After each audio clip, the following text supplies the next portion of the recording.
All right, we are ready to make the leap from engineering from engineering to management. It's late in the day. So please welcome Tony. Hey everybody. Welcome. So first off, I just want to say it's been a great couple of days. If we haven't got a chance to meet yet at lunch or breakfast or anywhere, like stop by, say hi after this. I'll answer questions for you.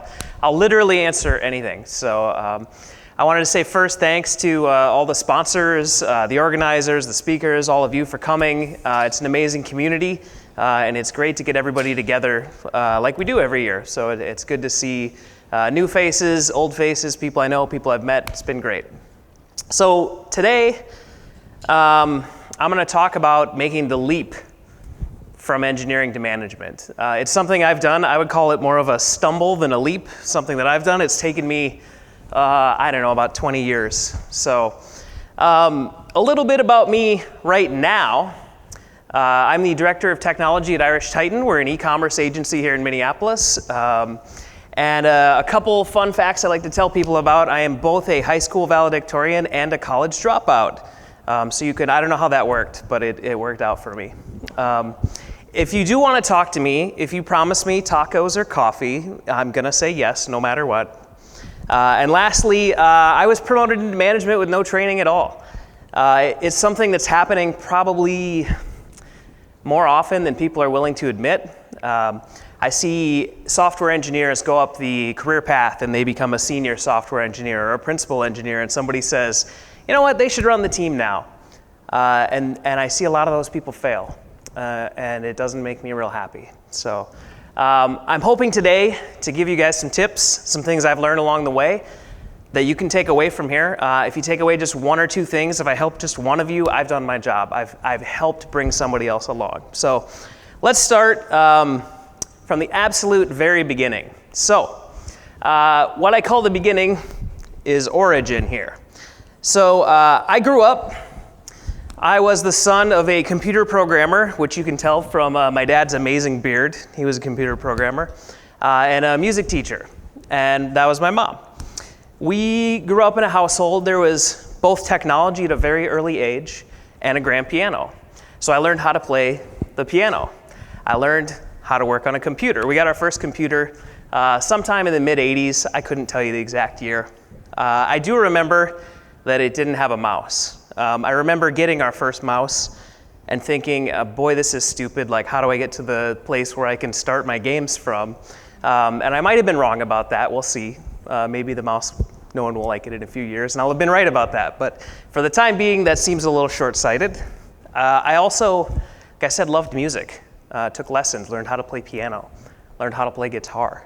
I didn't know it, but that was really fundamental in where I was headed.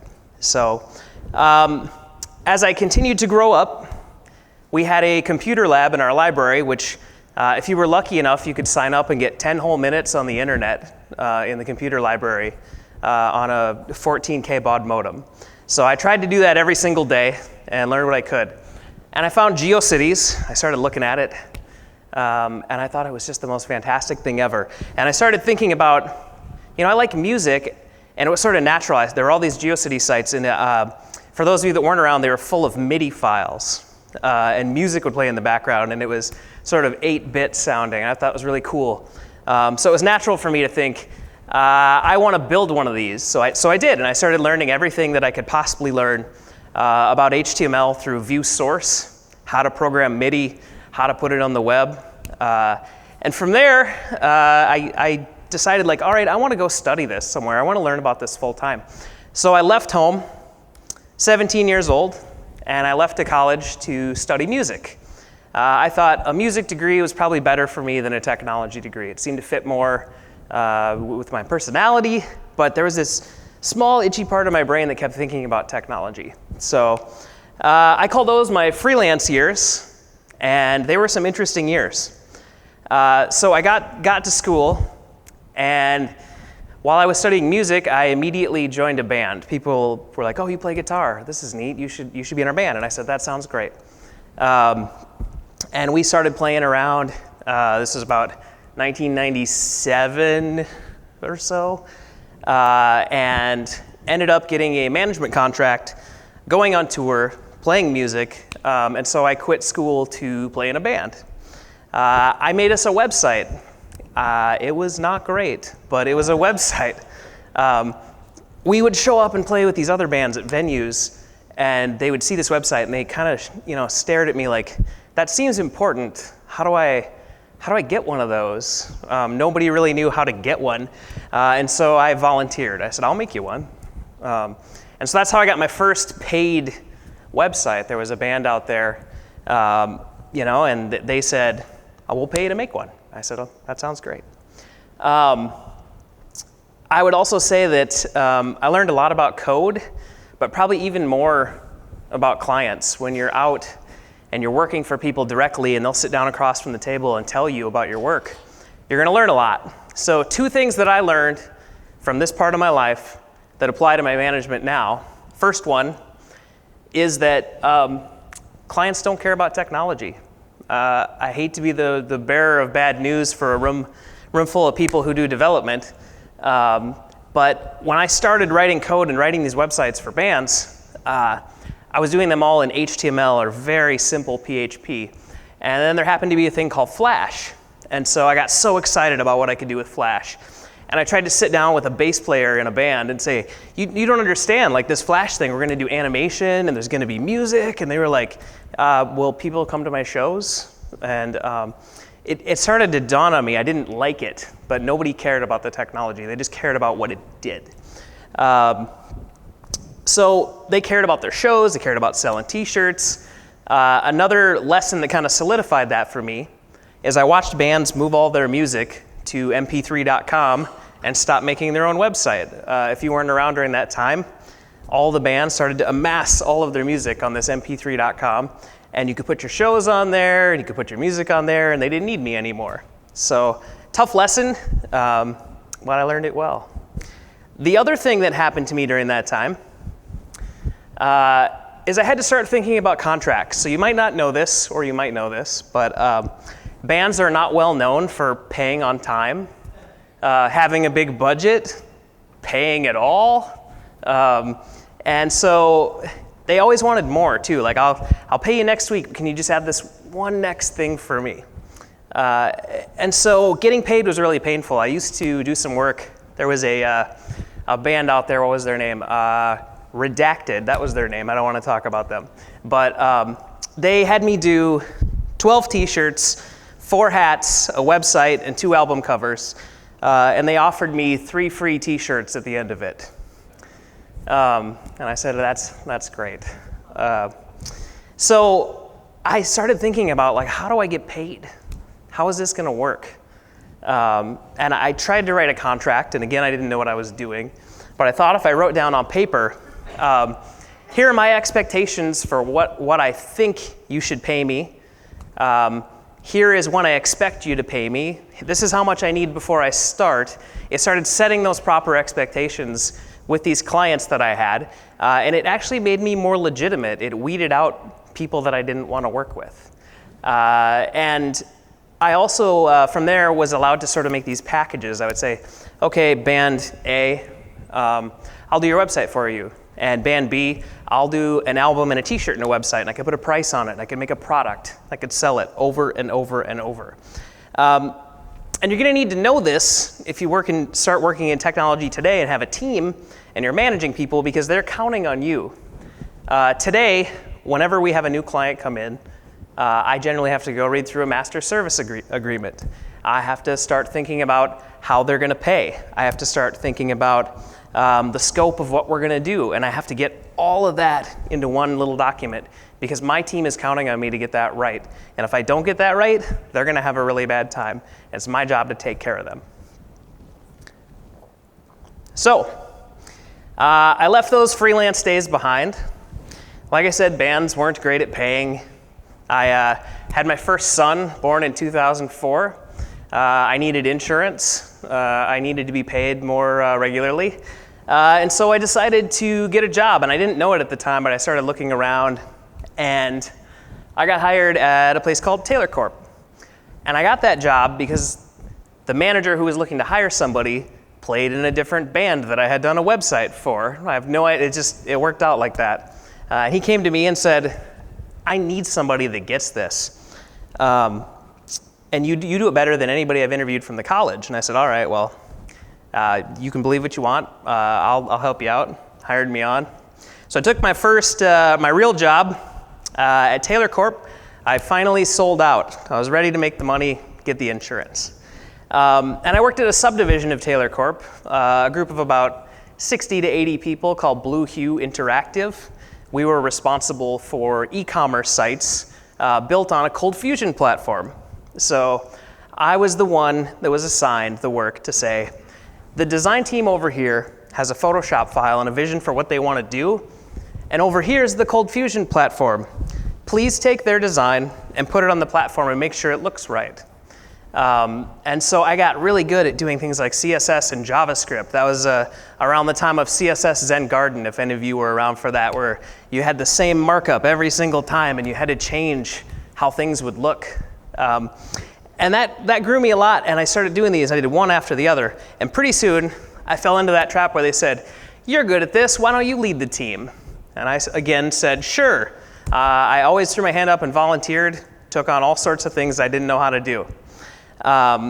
So I was the custom development team lead, whatever that means. I picked up two very new responsibilities that I needed to learn how to do. Had no idea how to do them, really. The first one is how to give feedback. So giving your team feedback is super duper hard, especially without practice. So why is it important? I had someone explain it once and tell me, feedback is the breakfast of champions. Imagine somebody was out there training for the Olympics, an athlete, and nobody told them, here was your time today, here's how far you jumped, here's what you need to do to improve your time. If nobody told them that, they're just out there doing things thinking they're getting better, maybe they're not. Same situation applies here. I can tell you that the first time that I sat down and I gave somebody feedback, they left work for the day. I'm pretty sure I insulted them pretty good. I told them how not good their code was, and they needed to be better, and I was certain they were coming in the next day to quit. I just absolutely knew it. And they didn't quit, but they were pretty close. So I took that to heart and thought, like, how do I get better at this? How do you tell people to be better? So a couple things that I picked up. If you're ever in a situation where you're doing a code review or performance review, I've adopted this idea that I use the words you and your whenever I'm heaping praise on somebody, and I use the word the when I'm providing constructive feedback. Listen to how this sounds. Your code is not good on line whatever. That immediately puts people on the defensive. If you say, the code could use improvement on line 182, people start to look and say, oh, well, what could we do better? And it's a conversation. And it's a very simple dynamic. Just switch out you and your for the, and you'll have a lot more success with your feedback. Like I said, it doesn't put people on the defensive, and it just makes them open to hearing about how they could change. The other thing I would say that I learned in regards to that is don't do this in a public forum. Don't sit down with a team of like 10 people and tell somebody what they're doing wrong. If you want to provide some of that constructive feedback, do it one-on-one. Sit down, provide that feedback face-to-face. And if you're going to go public, work on the things that are good. Praise people in public, critique them in private, and you'll have a much better time. So the other thing at Taylor Corp that I learned about were estimates. I had done the contract thing before, but never had to basically say, this is how long something will take. If I thought I was bad at feedback, man, I was even worse at estimates. The very first time I did one, they said, how long is this going to take? And I went home and just came back and I was, like 200 hours for that project. My very first estimate at Taylor Corp was 3x over budget. It was 600 hours. It was not 200 hours. So I don't think anything causes me more anxiety even today than saying, how long is that going to take? And having to be responsible for that. When you're off, it's bad for morale, it's bad for business, it's bad for who has the checkbook. It's not good for anybody. And the only way to get good at this, I think, is just practice. Jump in, try it. There's 3 things that I do now on every estimate that I do that I think hone them in a little bit closer to what they actually should be. So the first one, I learned very quickly that I never give a single number. I always give a range. Instead of saying it's 200 hours, I say it's 200 to 300 hours. What does that do? It immediately tells people that we're working on something that is a little dynamic, subject to change. Somebody's going to come in, have a new idea while we're developing. We're going to have a little time to fudge that. We're going to be able to get things done that people want to do. 2, I don't do micro estimates. What do I mean by that? So a lot of people have a tendency when they want to do an estimate to write out every teeny tiny little task you can imagine and say that takes 2 hours, that takes 4 hours, that takes 2 hours. And then you get this spreadsheet with 400 lines and it adds up at the bottom. I think everybody's seen that before. I tend to think of things as larger tasks, and then I take a sort of a gut feeling approach where I say, does that task take me a day, a couple days, or a week? And then I start to think in terms of, I go through and I assign those to the tasks that we have, and I get a number at the end, and it says, this project is 16 weeks. And then I'll go to the developer that I think is going to work on it and say, could you do this thing that a client wants in 16 weeks? And they feel pretty good about it. It's just a different way to think about it rather than hours, thinking bigger picture, weeks, and then you can start to ask yourself, can I get this done in that amount of time? The last thing I do is I make sure to include time for hands off a keyboard. So some of my initial estimation problems stem from the fact that all I thought about was writing the code. How long to change the color of that button? I don't know, about 10 minutes. Except for I didn't account for regression testing, and I didn't account for deployment, and I didn't account for the meeting with the client to discuss the 2 other colors they had in mind and which one might work. So always think about that time that you might have where your hands are going to be off the keyboard. So I left Taylor Corp. Left it better than I found it, I hope. That's always my goal. And I decided I wanted to move to Minneapolis, to the metro here. So I started looking around for jobs, and I found one at a place called Sierra Bravo, which if you're from town here, it's actually the Nerdery now. It's a big place in town here, hundreds of developers. When I started there, I was hired on to a front-end team of 5 people. And I would say my first year there, I probably did more projects than my previous 10 years. Projects were coming in, going out, they were moving fast, contributing to just a ton of stuff. I found a great mentor there. His name was Ben. He helped teach me a lot of these things I'm talking about. I sat by his desk every day. I asked him questions. He was happy to help. Find yourself a mentor. That is something that'll help you too. So went on a really wild ride. The Nerdery went from about, I think, 50 people when I started to about 400 when I left. So what that means is I found myself toward the end of my time there, had 60 people on the front end team across 3 cities. Trying to keep everybody working the same way, trying to keep everybody focused on learning, trying to keep everybody working together. It's a different dynamic than when you start at somewhere smaller. And with that growth, there was a ton of opportunity for me. My career took off there. I had a lot of opportunities to try things that I had never tried before on a scale that I had never tried before. So one of the very first things that happened while I was there is a coding standard was developed. So there was one in place when I got there, and as we grew, we had to figure out a way to be more consistent. So we decided we'd write these code standards. They would apply towards the different languages that we used, and we define, yes, the basic syntax stuff. Do you use spaces or tabs? Nobody raised their hand. That's something we all decided on. We talked about how to format our code, how did we want to handle separation of concerns, how did we want to think about the different ways we could do things, and how could we do it consistently? Because when you have 60 people, having everybody do it the same way makes a huge efficiency gain. You can say, I need someone's help. They step onto the project, they know how it's built, they know how it works. Everybody works the same way. You cut down that onboarding time. It also brings up code quality. If everybody's working the same way, you start swapping code, you start talking about how it works, and you recognize it, the code quality across all the projects that you're working on is gonna come up. The important thing, I think, to note about this as well, standards were not just something that came out of my brain.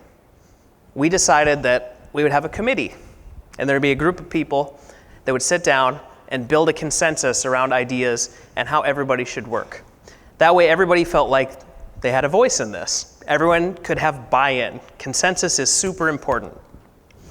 So once we had these standards, we were able to take the next step. So we built our own boilerplate. We were able to start every project 1 or 2 weeks ahead because you could check out a Git repository effectively that was the start of a project. And that gave us that consistency. It gave us the ability to just start so far ahead and raise code quality. And those were great effects, but it was my first opportunity to dabble in those team dynamics, right? I talked about consensus building. When we were working on these standards, I think every single quarter when we'd sit down and talk about them, there was a half-hour discussion about should we group CSS properties by what they do or alphabetically like the inspector does. And it was a 20-minute passionate discussion. And it's amazing what people care about when they want to do a good job, right? But that team dynamic of like, how do we build consensus? How do we get everybody on the same page? How do we move this forward was really what was learned here. A standard is what was developed, but consensus was what I learned. The next lesson I learned there was about mentorship. Through all my positions I've had in my life, I've had opportunities to mentor. I've mentored on a lot of topics: how to write code, how to estimate, how to debug IE6 because I'm that old, how to, do about anything. And so I've always been tempted, and when I started doing this, to put my hands on people's keys and show them how I would do it. And I learned very fast that people don't learn. So, if you want to teach somebody a new skill, put your hands down and try and talk them through it. Ask them questions, probe, say, what do you remember from the last time we talked about? Does anything there apply to this? Why did you choose to do it this way? Is there a different way that you can think of? Push them to think, and they will remember it, and they will learn. I had to do that, not even that long ago with the picture syntax that came out for HTML. I've had to talk a lot of people through that. It's a complicated thing. And if you take your hands off the keyboard, they will learn it better. I would say this is probably the number one skill that I use every single day with my team, whether it is talking to them about how to code better or talking to them about how to do an estimate. This is a skill you will have to develop. So, pants. Who here knows about pants? Yeah? All right, good. So I didn't want this to be true, but sometimes you have to wear the right pants. You're all staring at me right now. The truth is, let me tell you a story here. So when I first went to the Nerdery, they sent me off to work on site at another client. We first tried to get their site to run locally because we didn't really send people out to clients to sit at desks there. Never got it to run, so we said, all right, we'll go over there and work on site for a couple of months.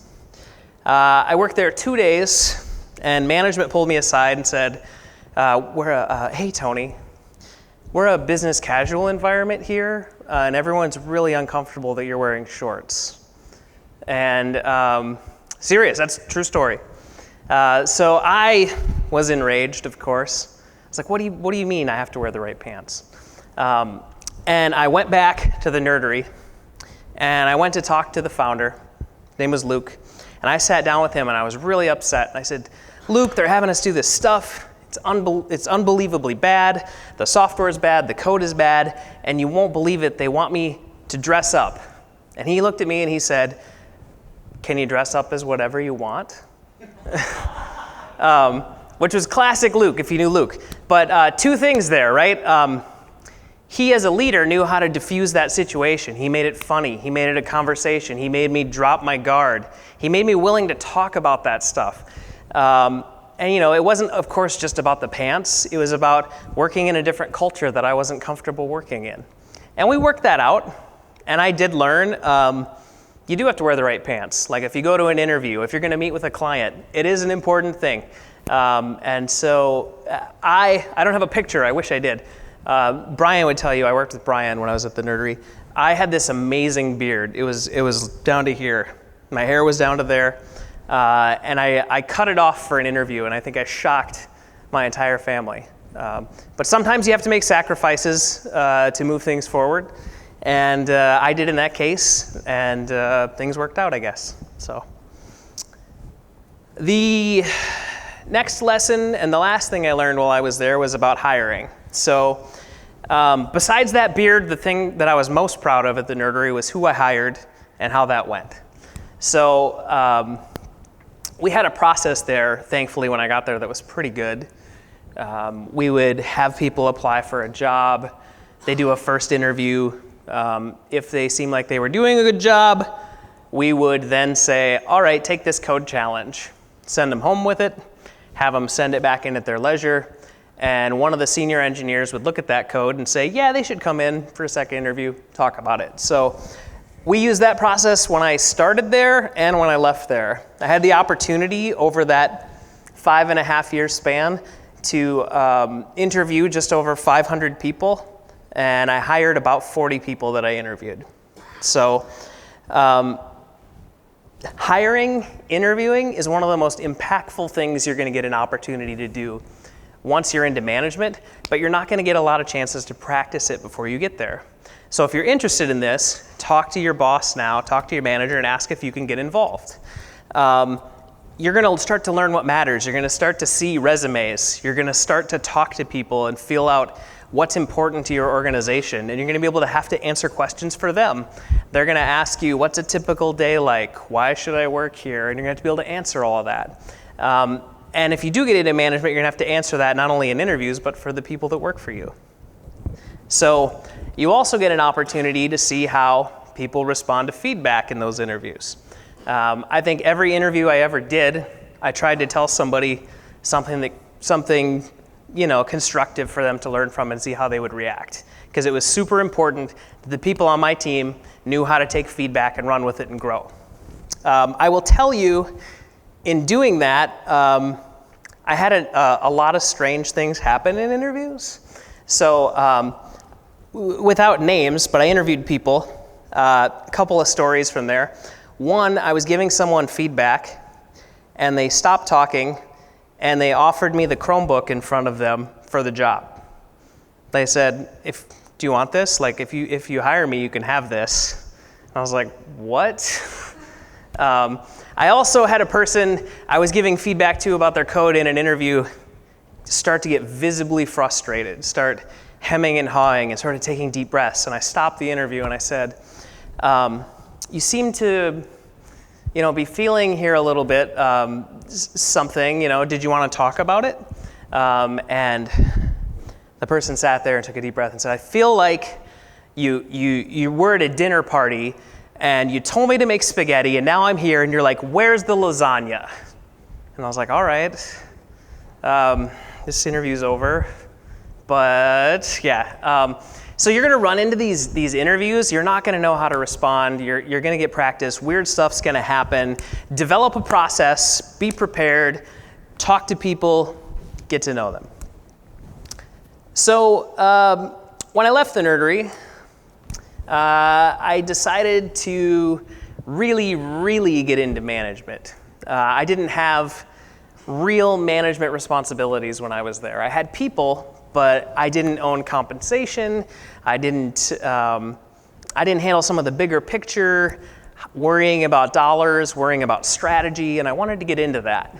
So I took a job at Riley Hayes, which is a brand agency in town, wanting to learn about business, wanting to get immersed in this idea of business and what could I learn from it. So I went there. I was hired on as a director there, and I started with a team of 2, and the team was not profitable, not a profit center, not a priority, and minimal projects in flight. And the owner said, let's make this a thing. Go fix that. And so I was asked to fix it, and I ended up building a cross-functional team, about 6 people. And I made the team profitable. We had projects, we had work coming in. The team was everything from sales to UX to development, design. It was the whole team. And it was a fantastic learning opportunity because it really stretched my capabilities and my knowledge, and it gave me a chance to learn, which is something I really love. So while I was there, I learned about hiring. I'm pretty sure I just talked about that, but I learned different things about hiring. So this was slower growth than I was previously used to. This was a place that didn't have a process. I actually had to sit down at this place and write job descriptions. Didn't have to do that when I was at the Nerdery. Think about, how do we advertise this? How do I source people and find people that want to come work for me? And that was really challenging. So, I started off working with recruiters because I didn't know what to do. I'm sure all of you have gotten those messages before on LinkedIn or email or however they nag you now. But that's how I was trying to find people because I didn't know how to do it. Started posting jobs online. It's harder than you think to convince someone to come work for you if you don't have that already. Had to learn, when is it appropriate to say, take on a freelancer, start using a contractor. That was never an option for me at my previous job. So I had to learn those markets. I had to figure out, can we bring in someone temporarily to get this job done, or do I need somebody permanently?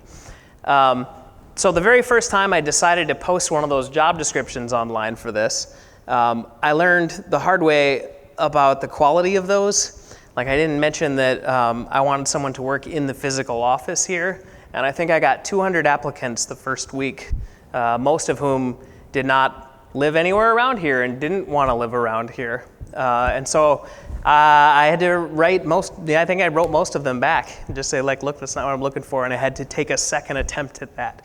But I definitely learned from it. So I would also say part of recruitment, but part of having a team, is the next thing I learned here about how to craft a vision for your team. When you're trying to sell somebody to come work at a place, you have to have a vision for your team. I've often heard it said is like, you need people to understand that they're building a cathedral, they're not laying bricks. So what are we doing here? I probably 20 years ago would have laughed at the idea of a vision and thought of it as something you just hung on the wall that nobody pays attention to. But people need to know, absent a vision, absent something that they are knowing about where you're going, they're going to make one up in their head. Like, we're here to make money for the owner. It's never as good as what a vision could be. So I sat down, it feels like forever, writing a manifesto to say what we were about. And I called it a manifesto because it was written just stream of conscious, get it down on paper, and then whittled it down till I could get it to 2 sentences. And I could say, this is why we're here. And that was a thing that helped me really define and started bringing people in-house, because I could tell them, what is it that you do here?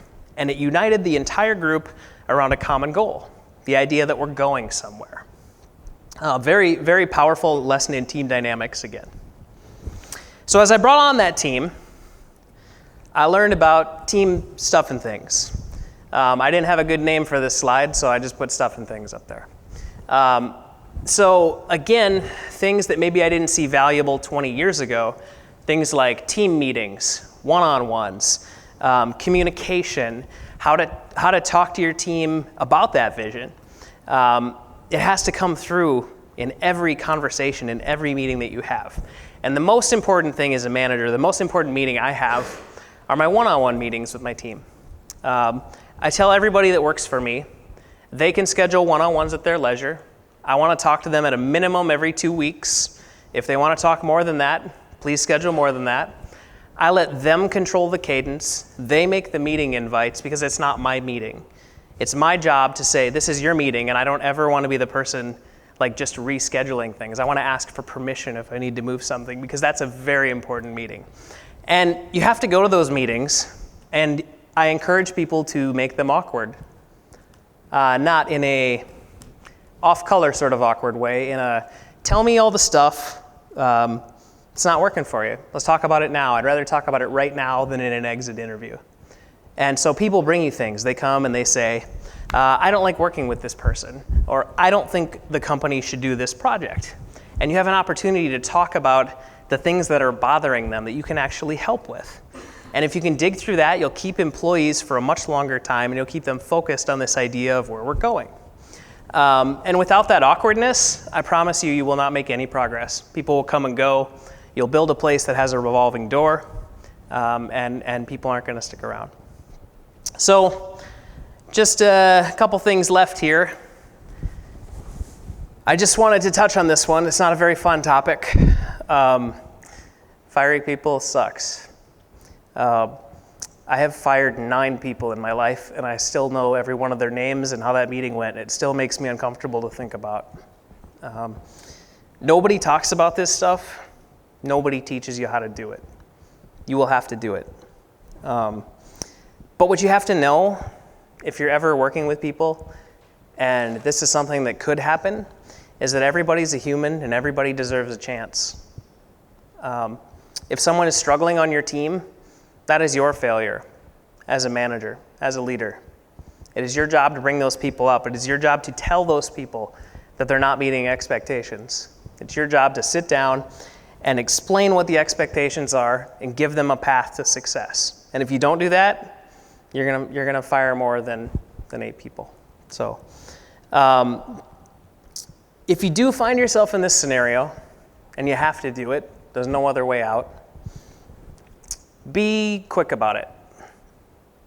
Act on it soon. It's going to take its toll on you. You will not sleep. You will sit at home. You will toss and turn.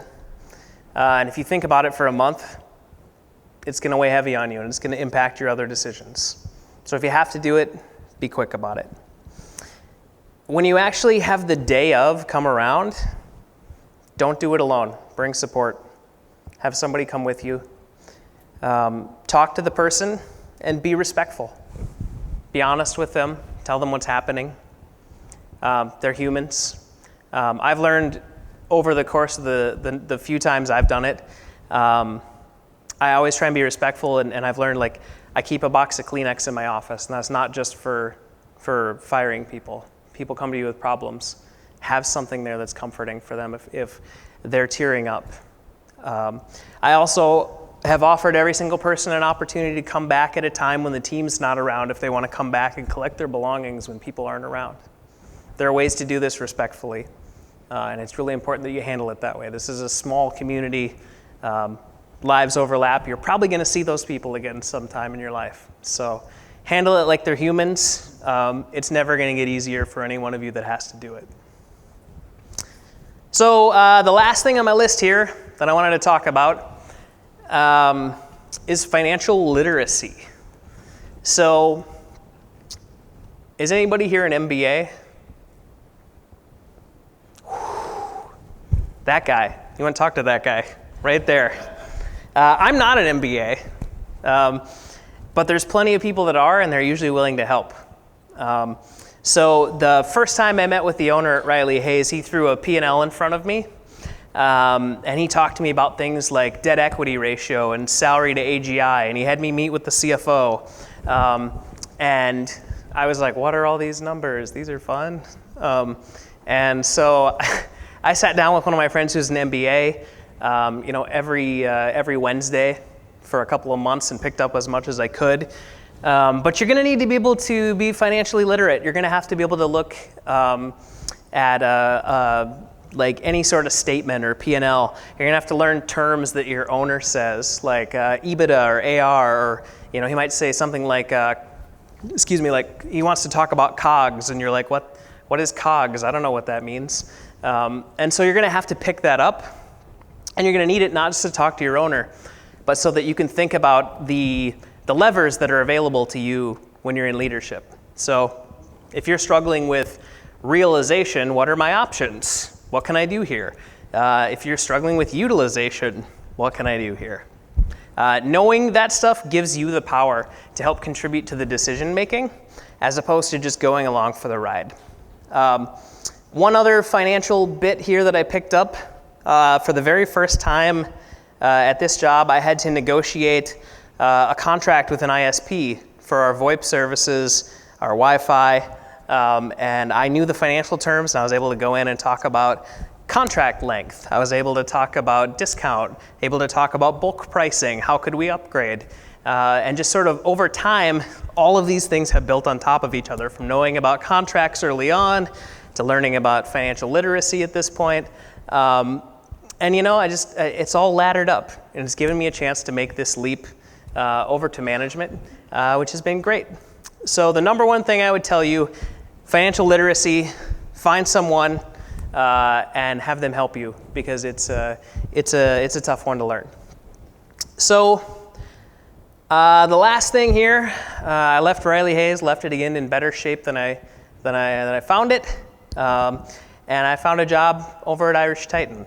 I don't have any slides for that. I've been there about a year, but I've been able to take all of this knowledge that I've amassed over time and slowly build on it. It looks like a leap to people around you, but it's not. It's just learning something new every single day, being committed to it, and putting your hand up and volunteering to do things that you don't know how to do. And that's what it takes. So thank you all for your time, and I'd be happy to answer any questions you have.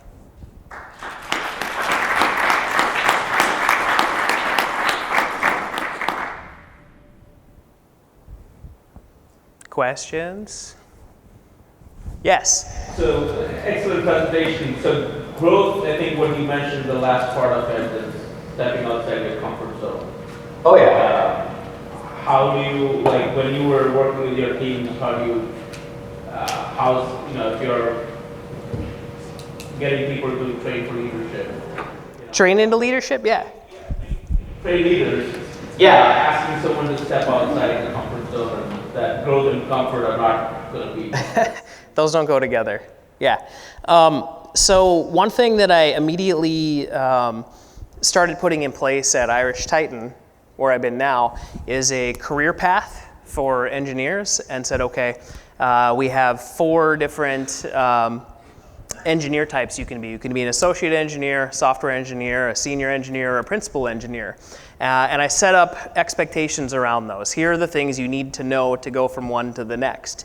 And so what it does is it gives me something to talk about with my team members to say, if you want to take this step to the next level, here are my expectations. Let's talk about how we get there. So that's one thing to say, like, here's how we're going to grow you.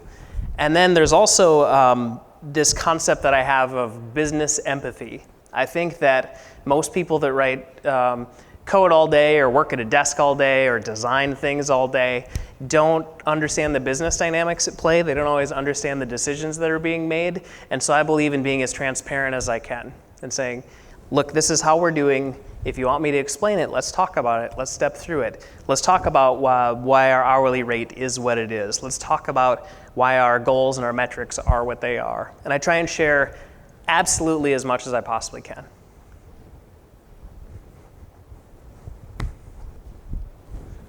So at what point in your career did you realize that you wanted to code less and move into more leadership? And how did you make that decision? And how did you actually move to that? I was always interested in technology, but I don't know that I was ever enthralled. I don't know, there's a difference, right? Like, I love technology, but because of what was produced. Very, very early on when I talked about doing the Flash and talking about that, that's when I was excited about technology. And when I realized the people around me weren't, I was like, I want to work for those people and they don't care about it. And so I started thinking, like, how do I talk to people? How do I get over to that other thing and leave this code behind? And so code was always a way for me to deliver on a promise more than get excited about the code. So I don't know that I made a decision at any specific point. I just kind of naturally felt that way.